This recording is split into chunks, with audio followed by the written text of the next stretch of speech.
सच कहूं तो वो एक सांवली परछाई ही तो थी।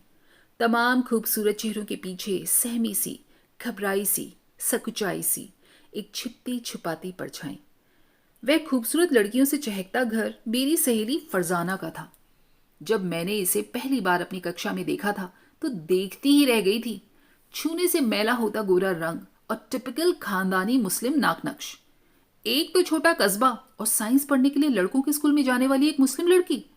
यूं हम चार लड़कियां थीं जो गर्ल्स स्कूल में साइंस फैकल्टी के अभाव में बॉयज स्कूल में 9वीं कक्षा में दाखिल हुई थीं। पर हम तीन लड़कियां उस कस्बे में बाहर से ट्रांसफर होकर आए अधिकारियों की बेटियां थीं। नमिता के पापा उस कस्बे के एसडीएम थे और नीरजा के पापा इलेक्ट्रिसिटी बोर्ड के ईएक्सीएन थे। मेरी मम्मी गर्ल्स स्कूल की प्रिंसिपल थी और पापा पापा बीडीओ थे। यूं फरजाना के पापा भी जिले के लीडिंग क्रिमिनल लॉयर थे। पर एक तो यह राजस्थान का मुस्लिम बहुल कस्बा उनका स्थायी निवास था। फिर उस समय भी जहां गिनी चुनी लड़कियां गर्ल्स स्कूल में भी बुर्का पहनकर जाती थीं, ऐसे में फरजाना ही जानती होगी कि उसने अपने पापा से कितनी जिद और कितनी मिन्नतें की होंगी हमारे साथ बॉयज स्कूल में एडमिशन लेने की। हालांकि उसकी कुछ बड़ी बहनें मम्मी के स्कूल में तब भी पढ़ रही थीं और वे बुर्का पहनकर आया जाया करती थीं। न जाने किस तरह फरजाना ने पापा को मनाया होगा कि ना तो वह बुर्का पहनेगी और साइंस पढ़ेगी, वो भी लड़कों के स्कूल में। अम्मी की तो चलती ही कहाँ, फरजाना की बहनों की गिनती याद नहीं। पता नहीं, लेकिन दो बे इंतहा खूबसूरत बहनें अंजुम दीदी और निखत दीदी मम्मी के स्कूल में 10वीं की परीक्षा दे रही थी। साथ पढ़ने की वजह से और हमारे स्कूल में उसका घर पास होने की वजह से हम उसके घर आने जाने लगे थे। तब पता चला कि और भी बहनें हैं फरजाना की। उन दोनों दीदियों से बड़ी एक दीदी की तो शादी हो चुकी है। एक फरजाना से जरा बड़ी बहन शाजिया को देख कर तो मेरे मुंह से निकल ही गया।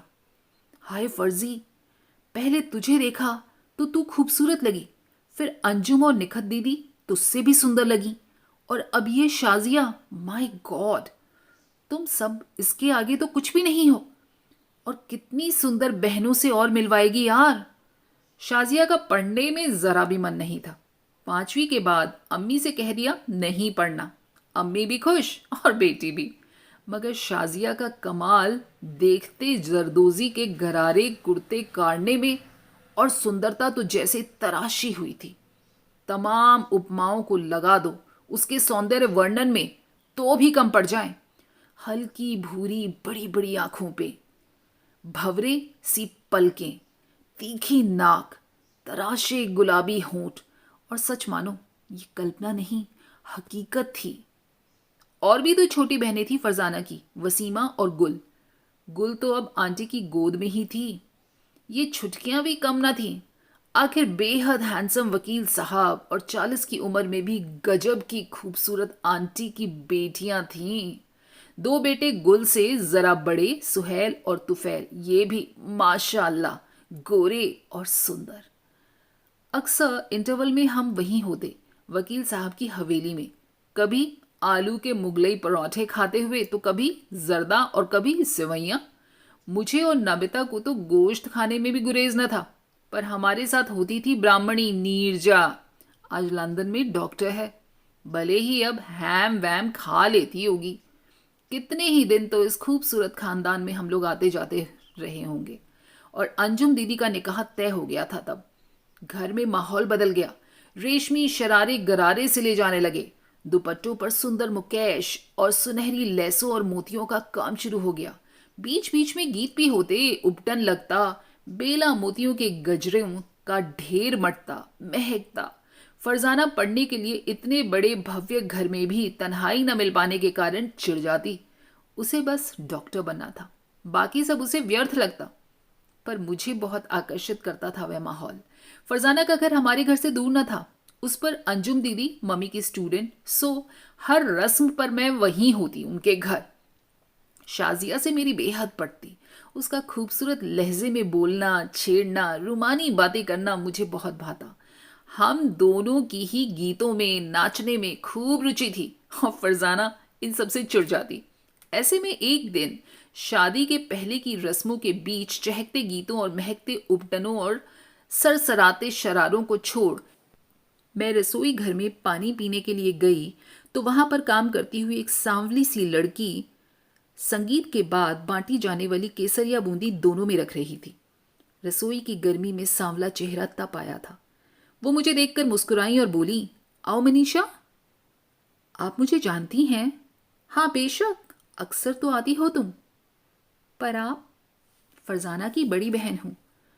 तभी नाक नक्श में वही चिर परिचित खुला खुला सा लावण्य मुरझाए चेहरे में भी स्पष्ट था। दो लंबी चोटियां, सादा सा हल्का नीला शलवार कुर्ता, छरहरी देह पे कस के लपेटा हुआ सफेद दुपट्टा। दीदी पानी पीना था।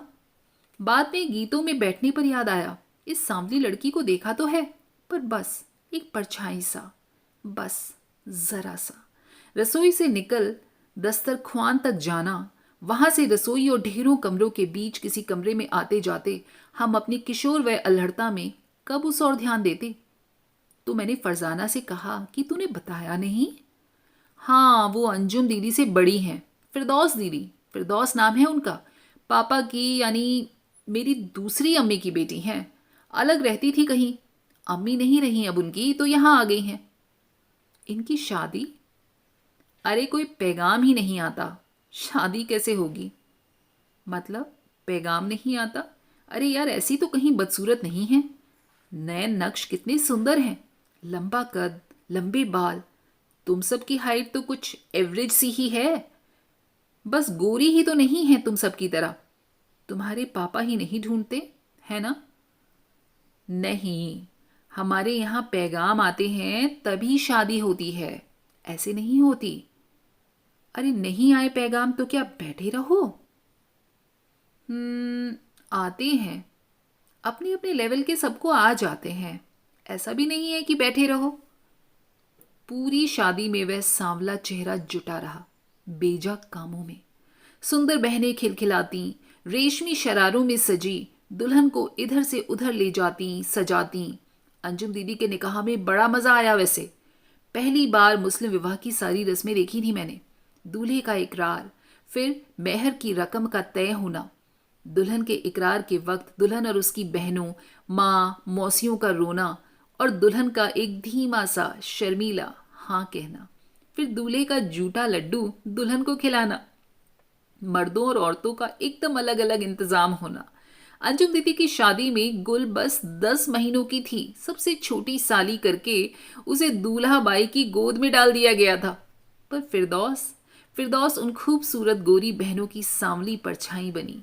पीछे, दूर पीछे कहीं से रस्में देख लेती। कपड़ों की सादगी भी वही थी। ऐन निकाह के दिन भी हल्के हरे सादा साटन के गरारे पर वही सफेद दुपट्टा डाले बस दहेज का संदूक सजाती, अम्मा का हुक्म बजाती, भटकती रही इधर उधर। ऐसे ही निकत दीदी का भी निकाह हो गया। नकचड़ी शाजिया के बेपनाह हुस्न के चलते 1000 पैगाम आए और उसका निकाह भी एक अमीर खानदानी घर के आईएएस बेटे से तय हो गया। फरजाना चिढ़कर कहती, न जाने क्या करेगी, बस सुंदरता ही है, दिमाग देखो तो ठस। उस दिन जब वह देखने आया तो डाइनिंग टेबल पर खाना चल रहा था। उसने बोला कि कैरी ऑन, तो कमबख्त कच्ची कैरी ही उठा लाई। न जाने कैसे चलेगी ये बेमेल शादी, पर चली, खूब चली। 1 साल बाद ही शाजिया को देखा तो पहचान न सकी। कटे बाल, स्लीवलेस ब्लाउज, अल्ट्रा मॉडर्न। यदा कदा बाल झटक कर बोले गए अंग्रेजी के जुमले। दूल्हा भाई अलग से, जान से न्यौछावर। कमी क्या थी? अदा थी, हुस्न था, बस इल्म ही तो कम था। लाख चाहकर फरजाना डॉक्टर न बन सकी। हम तो पहले ही पढ़ाई में सीरियस थे ही नहीं। नीरजा का पहली बार में ही पीएमटी में सिलेक्शन हो गया। नमिता का तो हम 10वीं में थे तभी ट्रांसफर हो गया था। फरजाना और मैंने बीएससी साथ किया, वो भी पास के शहर में डेली अप एंड डाउन करते हुए। फाइनल ईयर करते करते उसका निकाह डॉक्टर से होना तय हुआ। फिर वही सरगर्मी, बहनें और अपने अपने बाल बच्चे लिए कई दिन पहले आ जुटी।